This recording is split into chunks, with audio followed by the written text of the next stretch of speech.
सुप्रभात विद्यार्थी मित्रांनो. पाण्याने भरलेला ग्लास जर काठोकाठ भरलेला असेल तर तुम्ही काय म्हणताल? तो ग्लास कसा भरलेला आहे? एकदम बरोबर आहे, पूर्ण भरलेला आहे. आणि जर तो अर्धा असेल तर कसा भरला आहे तो? एकदम बरोबर आहे, अपूर्ण. तर आज आपल्याला अतिशय महत्त्वाचं असं 13वं प्रकरण अपूर्णांक हे शिकायचं आहे. आणि हे जे अपूर्णांक आहे हे घटक 3 अपूर्णांकावर आधारित आहे आणि ज्याच्यामध्ये फक्त 2च घटक आहेत आणि 12% मार्क या 2 धड्यावर मिळणार आहेत. त्याच्यामुळं 13वा धडा अपूर्णांक याचा चांगला अभ्यास करा. आणि बालमित्रांनो, एक सांगू का? पाण्यात पोहायचं असेल तर कितीही पुस्तक वाचून उपयोग नाही. एकदा पाण्यात उडी मारली की आपोआप पोहायला येते.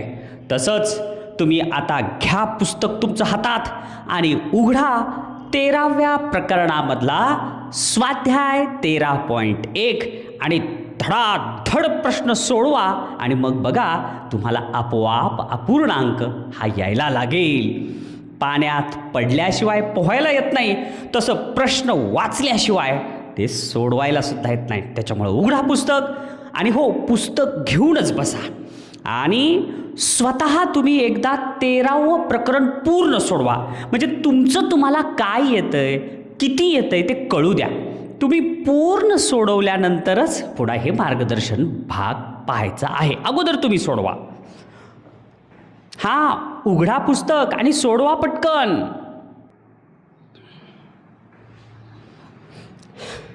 खरं सांगा बालमित्रांनो, स्वाध्याय 13.1 सोडवला ना? नाही, हे अगोदर सोडवा. तुम्ही पूर्ण सोडवल्याशिवाय आणि तुमच्याजवळ स्वतःचं पुस्तक असल्याशिवाय मी शिकवायला सुरू करणार नाही. हा, सोडवलात ना? Very good. तर पहा, स्वाध्याय 13.1 तुम्हाला उत्तरं सगळे वहीवर नोंदवायचे बरं का. आणि मी जे स्पष्टीकरण लिहून देतो तेही तुम्हाला वहीवर लिहायचं आहे, तर तेही लिहू शकतात. पहा, पहिला प्रश्न जे तुम्ही सगळ्यांनी सोडवलेलं आहे. काय दिले रे?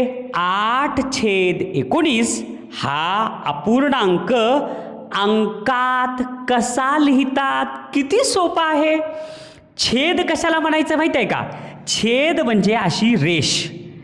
8/19 म्हणजे 8 वर 8/19. कळालं? परीक्षेत हेच येईल का? नाही, ह्याच्यासारखा कोणताही येईल. आता हे 8/19 म्हणल्यावर तुम्हाला कळालं पर्याय नंबर 2 उत्तर आहे. पण परीक्षेत ह्याच्यासारखा प्रश्न येणार आहे 100%. जर तुम्हाला म्हणलं 15/20 तर मग काय? 15 असं, छेद म्हणजे रेष आणि हे 20. समजलं? आता हे समजलं तर ह्याच्यासारखा हा प्रश्नही समजला तर आता सगळ्यात महत्त्वाचं उत्तर रंगवणं सुद्धा महत्त्वाचं आहे. 1, 2 नंबरच्या पर्यायाचं उत्तर आहे. म्हणून 2 नंबरचं वर्तुळ तंतोतंत छान रंगवायचं. किती सोपा प्रश्न होता. चला वाचा दुसरा प्रश्न. 11 त्याच्या खाली रेष, रेषेला काय म्हणायचं? छेद. 11/17 या अपूर्णांकाचे आणि ह्याला काय म्हणायचं रे? 11/17 अशा ज्या संख्या आलेल्या आहेत त्याला म्हणायचं अपूर्णांक. तर या अपूर्णांकाचे पुढीलपैकी कोणते वाचन योग्य आहे? मग काय येईल? नंबर 1 11/17 करेक्ट आहे. म्हणून दुसऱ्याचं उत्तर 11/17 हे पर्याय नंबर 1 चुकलं. अरे पुढं वाचावं तर लागल ना. लगे उत्तर सापडलं की संपलं का? 4 पैकी 1 उत्तर सापडलं तर दुसरं तरी वाचून बघायचं.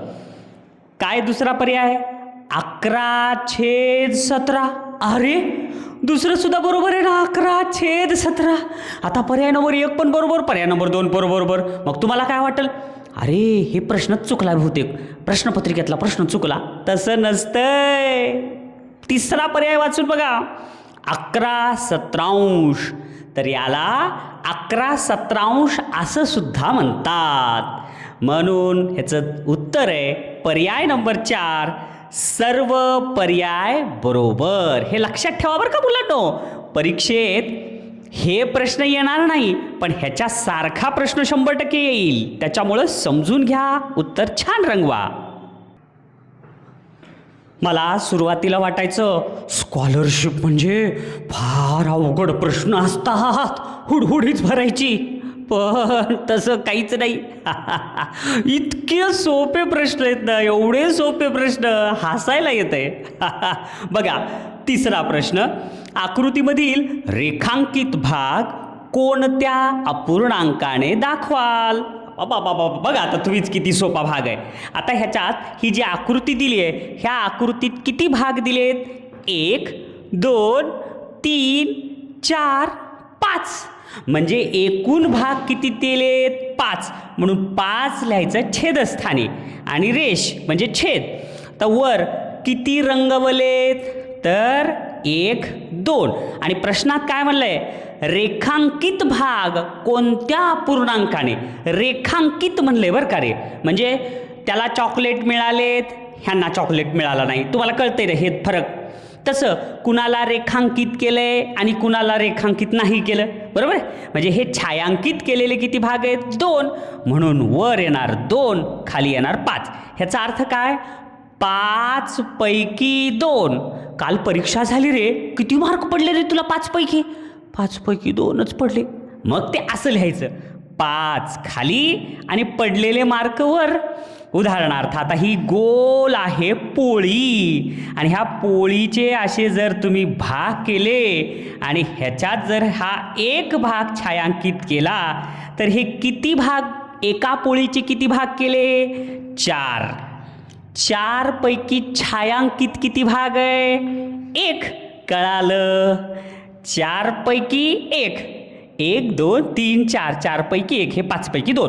परीक्षेत हे प्रश्न येणार नाही बरं का, पण ह्याच्यासारखा येईल. म्हणून लक्षात ठेवा 2/5. म्हणून ह्याचं उत्तर पर्याय नंबर 2. लगेच व्यवस्थित छान रंगवा. खूप महत्त्वाचं प्रकरण आहे, समजून घ्या. अरे आत्ताच तुम्हाला जे उदाहरण समजावून सांगितलं होतं त्याच्यावरच प्रश्न आला की किती सोपा आहे. चौथा काय म्हणते प्रश्न? आकृतीमधील छायांकित न केलेला भाग कोणत्या अपूर्णांकाने दाखवाल? किती सोपा प्रश्न आहे. आता छायांकित न केलेला भाग म्हणजे 1, 2, 3, 4, 5 हे छायांकित न केलेले आहेत. मग न केलेले किती आहेत? 3 आणि 2 5. हे झाले 5. छेद एकूण किती भाग आहेत?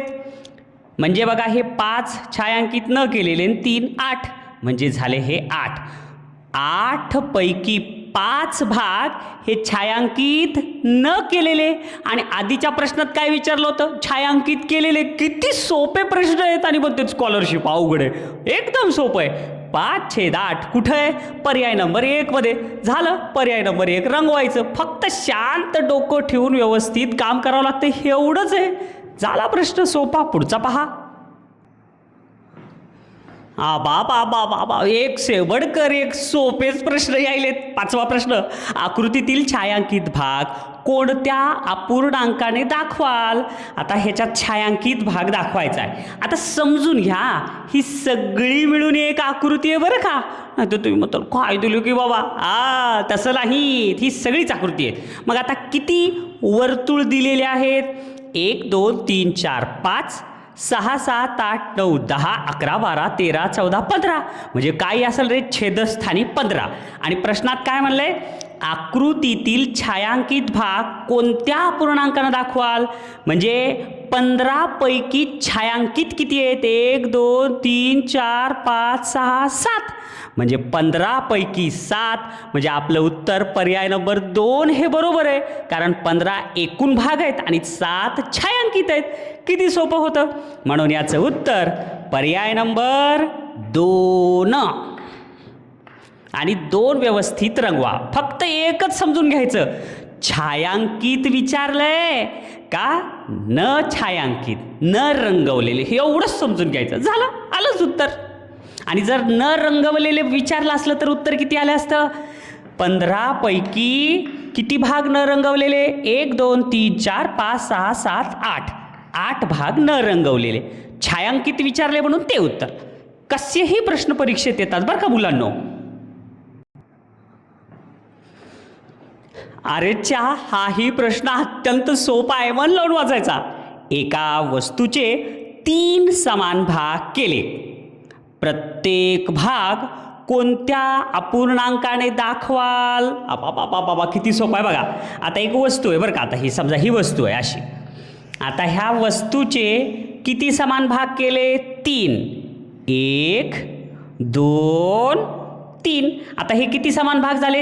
1 2 3 समान भाग झाले. तर काय म्हणले? प्रत्येक भाग कोणत्या अपूर्णांकानं दाखवाल? मग आता हे किती भाग आहेत रे? 3 भाग आहेत. 3 भागापैकी कोणतं? पर्याय नंबर तर 2 येणारच नाही, कारण तिथे दिलेत 5 भाग. इथं 3 आहे, इथं 3 आहे, इथं 3 आहे, ह्याच्यापैकीच कोणतं तरी येईल.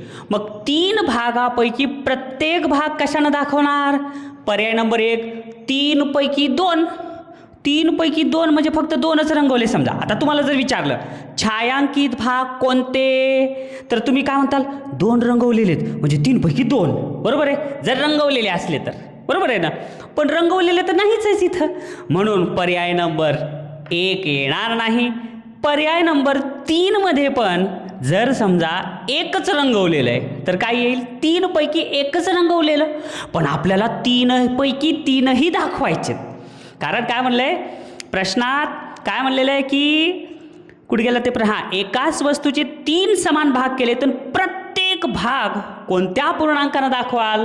तर प्रत्येक भाग दाखवलं आपण फक्त 3 पैकी एकच भाग दाखवलेत म्हणून हे येणार नाही.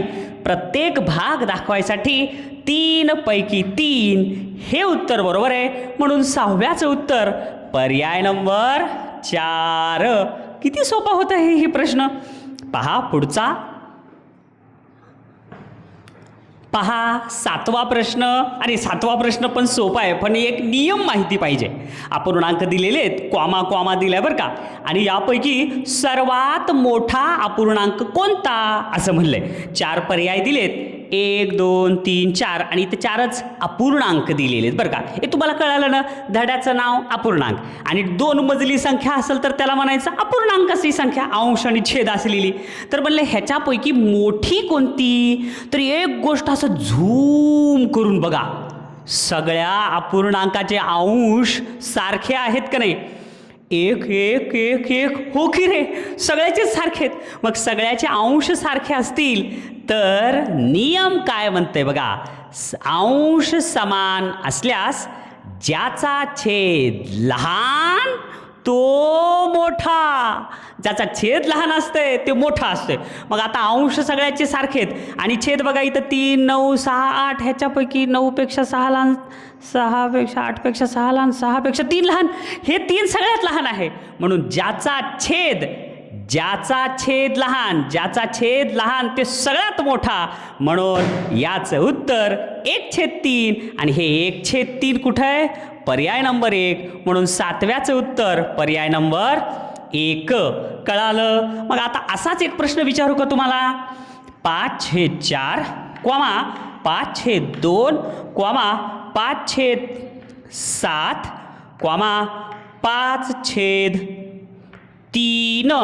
आता ह्याचं जे उत्तर आहे ते तुम्ही सांगा बरं. सगळ्यात लहान कोणती संख्या आहे अपूर्णांक? सांगा कॉमेंटमध्ये. काय दिले रे? 8वं गणित. तुम्ही तर सोडवलंय ना सगळ्यांनी. काय आहे? अपूर्णांक दिलेत आणि म्हणले यापैकी सर्वात लहान अपूर्णांक कोणता? प्रश्न भला मोठा आणि उत्तर एकदम सोपं. आता बघा 7/11 9/11 3/11 10/11 ह्या सगळ्यांचे छेद सारखेत. मग नियम काय? छेद समान जर असले तर ज्याचा अंश लहान तो लहान असते. छेद समान असले की अंश बघा सगळ्यात लहान कोणता अंश आहे? 3. मग जे लहान असते ते सगळ्यात लहान. आणि आपल्याला प्रश्नात काय विचारलेलं आहे? तर सर्वात लहान अपूर्णांक कोणता? मग आता सर्वात लहान अपूर्णांक 3/11 म्हणून उत्तर पर्याय नंबर 3. बरोबर 3ला रंगवायचं. समजलं का मुलांनो? परीक्षेत असा प्रश्न येईल का नाही सांगता येत नाही, पण ह्याच्यासारखा येईल बरं का. आता मी जर तुम्हाला असं विचारलं की यापैकी सर्वात मोठा अपूर्णांक कोणता म्हणल्यावर सांगता येईल का? छेद समान असल्यास ज्याचा अंश मोठा तो सगळ्यात मोठा. मग ह्याच्यातला सगळ्यात मोठा अपूर्णांक कोणता ते कॉमेंटमध्ये सांगा बरं तुम्ही.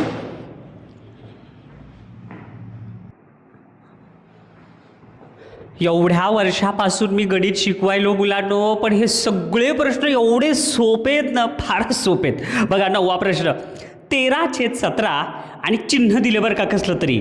चौकट/17 तर चौकटीतील योग्य संख्या कोणती? आणि पर्यायामध्ये 12, 13, 14, 15 अशा संख्या दिल्यात. तर कोणतं उत्तर येईल? सगळ्यात अगोदर तुम्हाला सांगतो हे चिन्ह कशाचं आहे.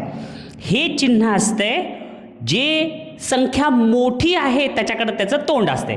उदाहरणार्थ इथं 10 आहे तर इथे येईल 5. 10 हे मोठे आहेत 5 पेक्षा. लक्षात आलं? Greater than. आणि जर असं असेल तर 5 हे लहान आहेत 10 पेक्षा. आता ह्याचं तोंड तिकडं झालं. त्याचं तोंड का तिकडं झालं? कारण तिकडला अंक मोठा आहे म्हणून. आणि जर असं असेल तर कोणतं तोंड येईल? कोणतंच नाही. बरोबर समजलं? समानता. तर आता ह्याचं तोंड इकडे म्हणजे 17 छेदस्थानी आणि अंशस्थानी 13 मोठे. मग नियम काय? छेद समान असल्यास इथं 17 इथं 17 छेद समान आहेत. ज्याचा अंश लहान तो लहान. मग आता इथं 13 हे मोठं आहे आणि इथं लहान येईल कोणतं तरी, म्हणजे 13पेक्षा कोणता तरी लहान येईल. म्हणजे नक्कीच काय येईल 13पेक्षा लहान? 12. इथं जर 12 घेतलं तर 12/17पेक्षा 13/17 हे मोठं होईल. म्हणून 9व्याचं उत्तर पर्याय नंबर 1 तंतोतंत रंगवणे. समजलं? ह्याच्यासारखा प्रश्न परीक्षेत आला तर तुम्हाला यायला पाहिजे. नाही येणारच, मला खात्री आहे. पहा बरं 10वा प्रश्न काय दिलंय? अपूर्णांक दिलेत आणि म्हणलंय या अपूर्णांकाचा चढता क्रम कोणता? आता पर्याय दिलेत 1, 2, 3, 4 त्याच्यातून शोधायचंय. आता चढता क्रम म्हणजे मला सांगा, चढता क्रम म्हणजे काय? चढायचं, पायऱ्या चढायचं. पायऱ्या कधीपासून चढतो तरी आपण? पहिली पायरी, दुसरी पायरी, तिसरी पायरी, चौथी पायरी, असं चढता चढता म्हणजे लहान्यापासून मोठ्यापर्यंत म्हणजे चढता क्रम. मग आता ह्याचे छेद तर सगळे समान आहेत. मग छेद समान असल्यास ज्याचा अंश लहान तो लहान. मग सगळ्यात लहान कोण आहे ह्याच्यात? 6, 15, 21, 11, 6. सगळ्यात लहान 6/23. त्याच्यानंतर 6 नंतर 11, 11/23. त्याच्यानंतर 15/23 आणि त्याच्यानंतर 21/23. आता हे पर्याय नंबर कुठं आहे? पर्याय क्रमांक 2 मध्ये. तर ह्याचं उत्तर पर्याय नंबर 2. आता पर्यायामध्ये चिन्ह दिलेत बरं का. हे बघा असं चिन्ह दिले, असं म्हणजे 6/23 पेक्षा मोठे आहेत 11/23. 11/23 पेक्षा मोठे आहेत 15/23 आणि 15/23 पेक्षा मोठे आहेत 21/23. घाबरायचं नाही, लई सोपं आहे मुलांनो.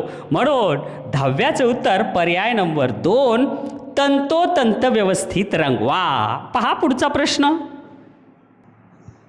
अरे एक झाले की एक सोपे, खूप सोपे, अति सोपे प्रश्न यायलेत. 10वा प्रश्न झाला. आता 11वा. अपूर्णांक दिलेत आणि म्हणलं या अपूर्णांकाचा उतरता क्रम कोणता? आता पायऱ्या तुम्ही चढत वर गेलात. आता वर गेल्यावर उतरावता लागल. मग उतरायचं म्हणजे वरची पायरी मोठी असते सगळ्यात. मोठ्यापासून छोटं छोटं छोटं छोटं छोटं छोटं छोटं म्हणजे उतरता क्रम काय? मोठ्यापासून छोट्यापर्यंत. आणि हेच इथं उतरता क्रम लावायचा आहे. मोठं कोण आहे ह्याच्यात बघायचं. उतरता क्रम सांगितलाय आपल्याला.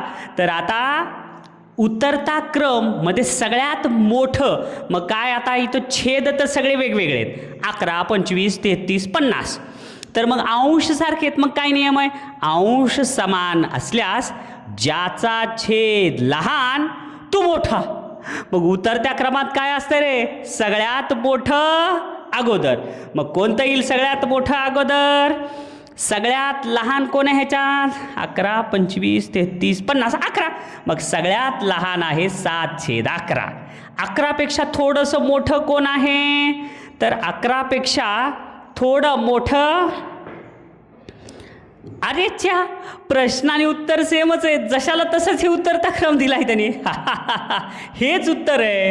हे बघा, हे 7/11 मोठे आहेत 7/25पेक्षा.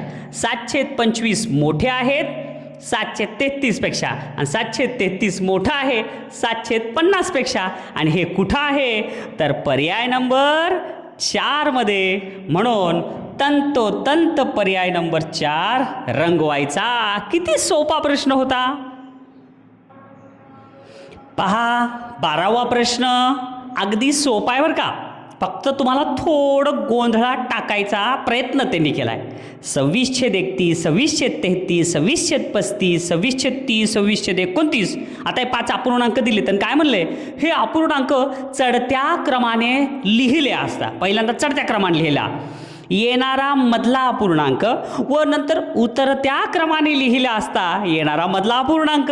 यामधील फरक किती? अरे फार सोपं आहे मुलांनो. आता समजा हे जर गणित घेतलं मी, 2, 3, 5, 9, 1 हे अपूर्णांक चढत्या क्रमाने लिहिले असता मधली संख्या आणि उतरत्या क्रमाने लिहिले असता मधली संख्या. ह्याचा फरक काढा. मग आता ह्याचा चढता क्रम कोणता? चढता क्रम म्हणजे लहान्यापासून मोठापर्यंत. 1, 2, 3, 5, 9 हे झाला चढता क्रम. ठीक आहे. आता ह्याचा उतरता क्रम कोणता? उतरता क्रम मोठ्यापासून लहान्यापर्यंत. 9, 5, 3, 2, 1. आणि प्रश्नात काय म्हणले? चढत्या क्रमात येणारी मधली संख्या, ही मधली संख्या 3 आणि उतरत्या क्रमात येणारी मधली संख्या ही 3. ह्याचा फरक किती? अरे दोन्ही संख्या एकच आहे. मग 3 मधून 3 गेले, उरले किती? 3 मधून 3 गेले, उत्तर आलं 0. अगदी हे जसं सोपं आहे ना मुलांनो. अरे हे असे सोपे गणित आले की हसूच येते. एवढं सोपं गणित हे जसं आहे तसंच हे आहे. आणि ह्याच्यामध्ये सुद्धा जी चढत्या क्रमानं मांडलेली संख्या आहे आणि उतरत्या क्रमानं मांडलेली संख्या आहे, मधली संख्या तर तीच येणार आहे. म्हणून याचं उत्तर पर्याय नंबर 3 0. आणि बरोबर 3ला रंगवा. आणि तुम्हाला तरीसुद्धा मी हे समजावून सांगतो. सोपं आहे तरी समजावून सांगतो. उत्तर कसं आलं हे कळालंय तुम्हाला तरी सांगतो. सगळ्यात पहिल्यांदा काय म्हणले आपल्याला? 12व्या गणितात चढत्या क्रमाने लिहिले असता. मग आता चढता क्रम कोणता? लहान्यापासून मोठापर्यंत. मग सगळ्यात लहान, ह्याच्यातली सगळ्यात लहान कोणती? ज्याचा छेद सगळ्यात मोठा ती लहान. 31, 33, 35, 29, 30 हे सगळ्यात मोठं छेद आहे म्हणून लहान. पुन्हा 35 नंतर काय? 33, 33 नंतर काय? 35, 33, 31, 31 नंतर 30 आणि नंतर 29. सगळ्याचे अंश हे सारखे आहेत. आता हे लावलं आपण चढत्या क्रमाने, लहान्यापासून मोठ्यापर्यंत. चढत्या क्रमानं मधली आली ही, उतरत्या क्रमाने म्हणजे तिकडून घ्यावं लागल.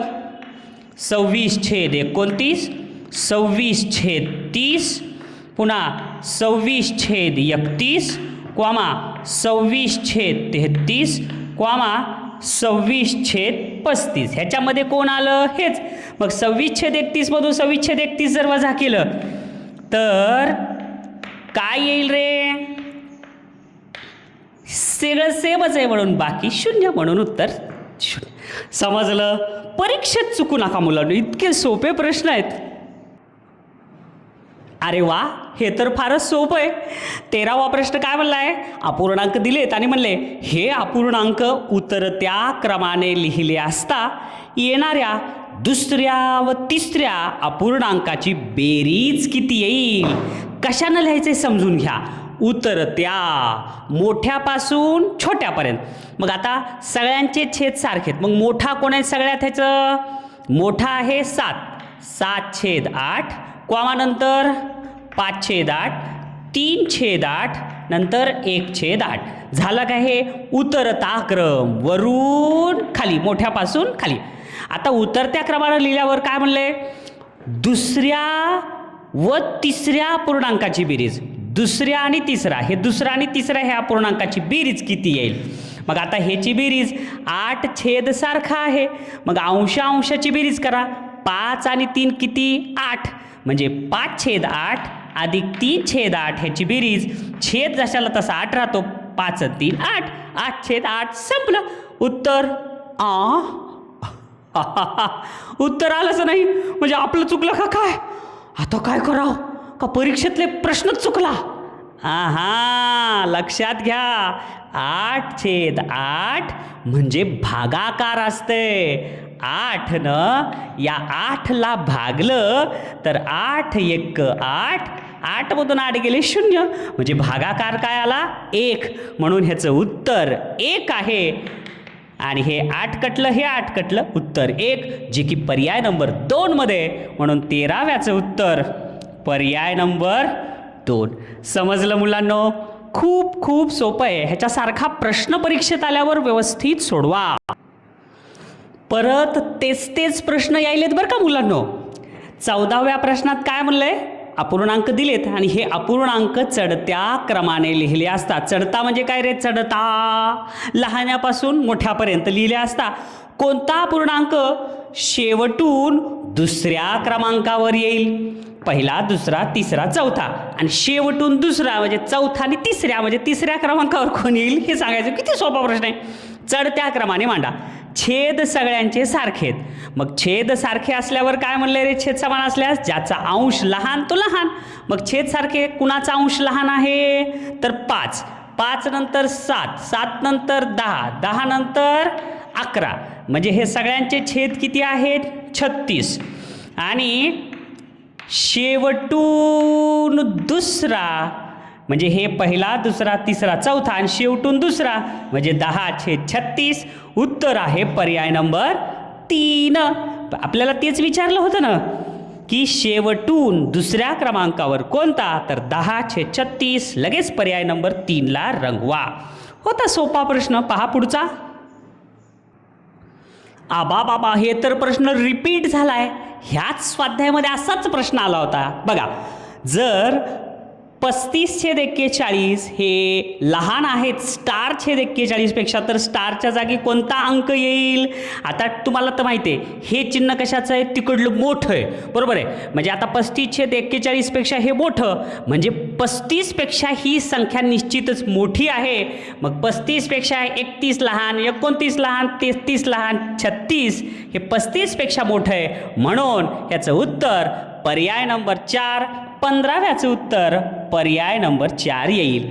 समजलं? आणि जर हे प्रश्न असा असता, आता थोडंसं बदल करतो 35/41 हे मोठे आहेत स्टार/41, तर इथं कोणता अंक येईल?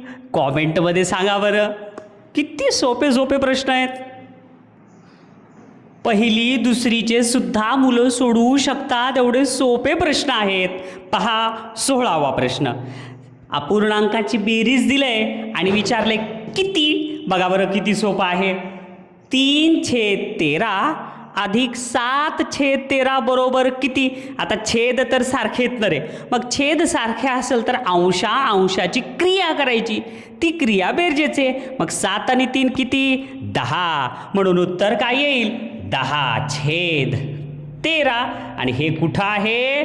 पर्याय नंबर 3 मध्ये. म्हणून ह्याचं उत्तर पर्याय नंबर 3. अचूक रंगवा. झालं. फार सोपं आहे. आता हेच गणित तुम्हाला जर असं जर दिलं तर येईल का? 13/15 वजा 10/15 बरोबर किती? सांगा बरं उत्तर कॉमेंटमध्ये. किती छेद किती? अरे किती सोपे सोपे गणित द्यायलेत रे. नक्की तुम्हाला सगळे गणित आले असतील बरं का. 17वं गणित म्हणलंय अपूर्णांकांची बेरीज दिले, स्टार दिलंय आणि म्हणलंय स्टारच्या जागी कोणती संख्या येईल. बघा बरं किती सोपं गणित आहे. 21/43 अधिक 15/43. आता 43 छेद तर सारखा आहे, बरोबर स्टार छेद 43 बनले. म्हणजे आता काय करावं लागेल रे, अंशाची बेरीज. म्हणजे 5 आणि 1 किती 6 आणि 2 आणि 1 किती 3. म्हणजे 36/43 कुठं आहे तर ह्याचं स्टारच्या जागी बनलंय.